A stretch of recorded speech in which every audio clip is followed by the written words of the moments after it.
Greetings, everyone. Welcome to a Let's Talk edition of the DC Current. I'm your host, Damon Caskey. Now, if that sounds a little bit like branding, that's because it is.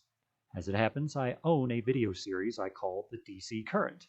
It's a lame pun on my initials and love of electricity. I'm not a huge video blogger. Once in a while, I'll get on there and pontificate, but it's more of a highlight reel. Let's talk, let's tinker, let's play, each one devoted to a different genre. There's a lot of outdoor highlights, kayaking, rock climbing, first person perspective, a little bit of mountain biking, that sort of thing. My normal tool for the trade when it comes to taking on these videos is this guy right here, a GoPro cam. Now this one is rather old, won't be too long before this guy can vote. When I first got it, GoPros were a brand new thing. Not everybody, their mother and their brother had one. And video editing was also in its infancy, at least on the amateur front. The GoPro itself came with some software, but I really wasn't interested in that. I wanted to, do it right. So I looked into Adobe Premiere, and that's where the self-directed learning subject comes in. Premiere, if you guys aren't aware, is a very powerful video editing application from Adobe. It's part of the Creative Cloud suite, and I believe as students you have access to it. And the only problem with Creative Cloud and with the Premiere application is that, at least when it comes to simple things like video splicing, it is pretty much swatting flies with a sledgehammer and just about as accurate. So in order to learn that program, you really have to deep dive.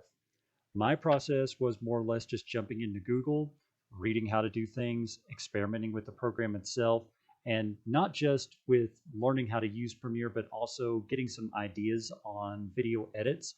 For instance, I noticed that a lot of video blogs, like what I'm doing now, use cut editing. I'm not a big fan of that, but that's if you ever notice the stuttering.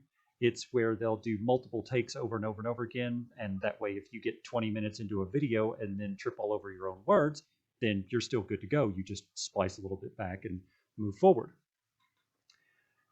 Now let me just remind myself of some of the questions I need to answer here. How long did it take you to learn it? Well, I started in 2010 with my first Premiere project, and I am still learning to this day. Creative Cloud re-releases about every 6 months, and every time they do, the learning process starts all over again. How are you able to judge how are you able to judge how successfully you completed your task? Well, again, I don't believe the task is complete, but as far as judging goes, that would be for you, the consumers, to decide. So why don't you tell me if I'm a decent editor or not? What would you have done differently when incorporating more direct instruction have been useful? Why or why not?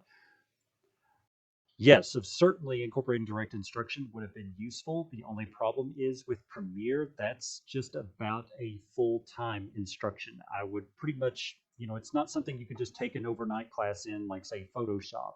It would be switching my major to media productions, and I have no interest in doing that. I'm just a dabbler.